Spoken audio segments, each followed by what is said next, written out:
Hello, welcome to my podcast today. Today in Buckets of Love, we're doing kids, the children. The children are a really contentious bucket sometimes because you've got two people with often differing views trying to bring up the same child or the same children. If you have trouble with this bucket, you're not alone. Most parents do.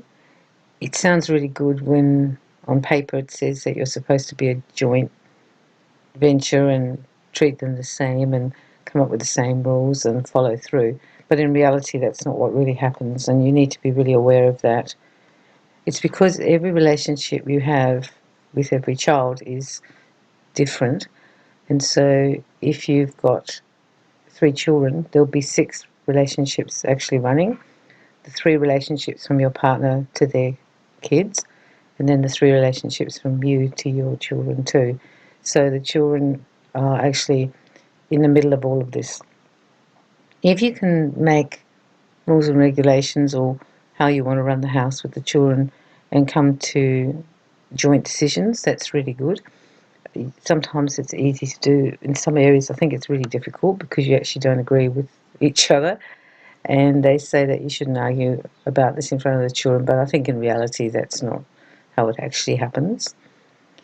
You will always find there's one person who's stricter than the other. Very rare to be on the same page with that one, and you need to accommodate that. I was always the softer one. My husband was always too harsh, in my opinion, and he would have thought I was too soft. He actually verbalised that. So you need to understand this, that you cannot do it exactly the same as one another because you're different people, and because your relationships with each child is going to be different too. So the relationship you have with your first son will be different to the relationship that your partner has with your first son. People don't think about it, but this isn't just a set of parenting rules and what's going to be the things that happen in the house. These are people in the house, and there are emotions involved, and there are likes and dislikes, and there are differences within the genetic pool. Often children who are like their parent don't get on. I've noticed that. If they're very alike, they might not get on, and you might want to have a look at that in your family. Of course, it's not a rule, but I just noticed that if you've got one partner who's impatient and fiery and maybe OCD, then you'll have maybe a child who's genetically like that, and the two of them can clash. So there can be more clashing with that. It's important that you sit down with your partner with this bucket and talk about how you're going to bring up the children, whether they're your children together or stepchildren. And the reason it's important is because you want to try and give them some kind of normalness and also some security in that the rules don't keep changing. I suggest you don't have too many rules. I've had 3 children and I was a teacher, and I think the more rules you have, the more difficulties you will come across. There's a saying that this person wrote once, and I thought was really wonderful. He said, unless they're going to hurt themselves or hurt somebody else, most of it doesn't make any difference. And that's actually true. Children will grow up and learn all the table manners. They will learn all the niceties and the way we operate in society. But as long as they don't hurt themselves and hurt other people, you probably don't have to step in very much. You just let them be, and they will learn by example in many, many cases. Make up the rules or boundaries in your relationship with your partner. Sit down and talk about it and how you want to do this, and be flexible because you can't have exactly the same for each child, and that's another problem. With one child, you might need to rail them in a little bit more, and another child, very well-behaved child or a child who's quite compliant, you won't. So it will seem like there's different rules, but to the children, it will seem like favourites, that you're playing favourites. There are connections we have with our children which are very strong, and we can't change how we feel about each one of them. And even though we both love them, it's not true that we all love them the same. We don't. The love is similar, but we have variance within that just because of the genetic differences. Some people mesh together more easily, some people connect more easily together, and if it happens with your children, well, so be it. There's nothing much you can do about it. It's just real life, really. It's just important to not favour one above the other. You need to try and keep it as equal as possible, because that's going to make trouble between you and the children, but also between the children and the children.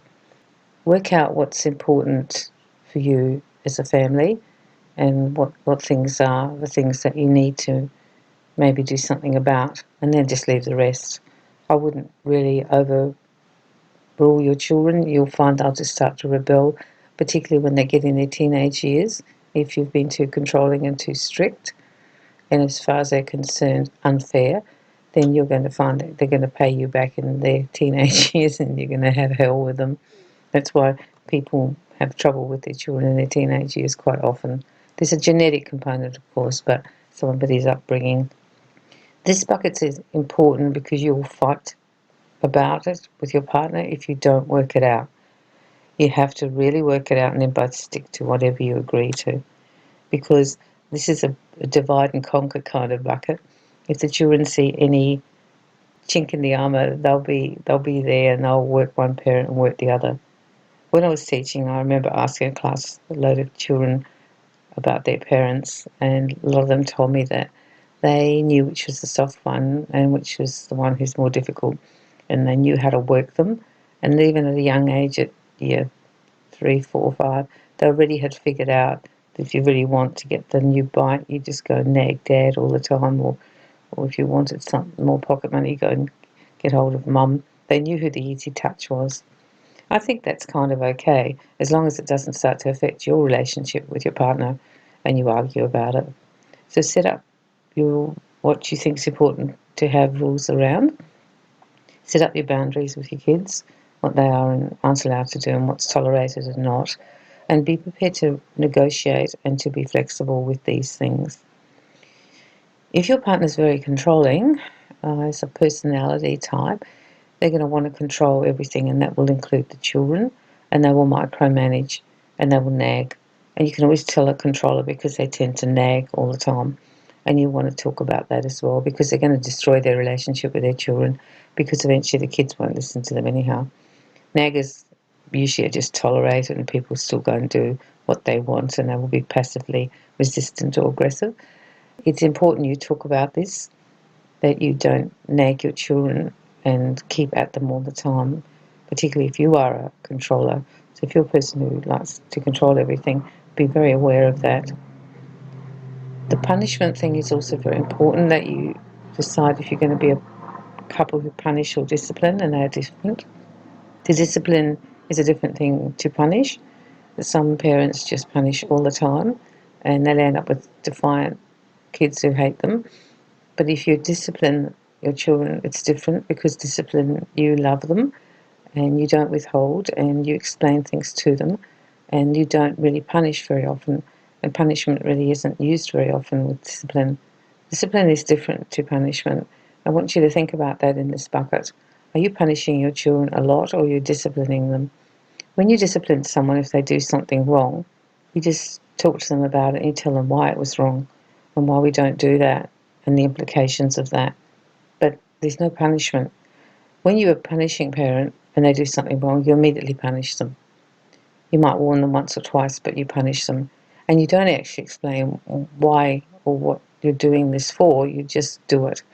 And I think it's really important that you start to look at that in this bucket, because this is the bucket where people really start to fight in partnerships, because one is disciplining the children, but the other one is just punishing them. Hotheads tend to punish quite a lot because they just lose their stuff, and then they just punish them. And so children will be given extraordinarily ridiculous punishments for something very little. That's the other thing you need to consider, that it's better to use your punishment if children do need to be disciplined in terms of have an outcome, that you don't use punishment all the time, because it will become of no value. I don't actually agree with punishment, as you can probably tell in this podcast, but I do agree with discipline. And children are interesting because they will know whether they've been good or bad, so to speak, or whether it's right or wrong. And they will actually accept some outcomes of discipline if you explain it to them and why. They can figure out at a fairly young age. Children know more than people realise. Work on this bucket, because if it doesn't work, it's going to actually affect your relationship when you're going to argue. So decide what you're going to do together. Try and stick to it, and discipline your children. Don't punish them. Try to find ways to explain things to your children and the outcomes, and then you will find that you will have happier children. And also, it just makes it over and done with fairly quickly. Explaining to a child why you don't want them to write on the wall or throw the dog's food in the bath, those things explained, then they won't do it again. But if you punish all the time, every time kids do things, they just don't care in the end, and they just pretty much just keep doing it. Children can be very resilient this way and defiant. And if you've got a stubborn child and you keep doing this, you can have a lot of trouble with them. They are also quite manipulative, kids, and they will try and manipulate the two of you, so be aware of that. So keep the channels open between both of you so that you know what they're doing with each partner and you can do something about it. This bucket's important, and it's important for your children too, that your parents are happy and not fighting about you. And it's important that the house has harmony in it. And that's why I say discipline is much better than punishment, because when you discipline a child, there can be a little talk, and then it goes back to the harmonious, nice place. Whereas punishment usually is upsetting, and people are upset, and then they're sent to their room or grounded, or they lose their screens or whatever. And then there's a bad feeling in the house as well. So think about that. So good luck with this one. It's an important one. Come from love with your children. That's what they need, love and time. Don't come from power and control, because you'll actually have trouble with them. And also it negates love. When we're using power and control, there's no love in that, is there? And you do love these little ones. So come from love and be loving towards them and be kind to them. Be really kind to them. And that's the best lesson that you can teach, and that the best modelling as a parent that you can have is to come from love. So work on this one, and work with your partner on this one, so you're not all arguing in the house. All right, I'll leave you with that this week, and sending you lots of love with this one.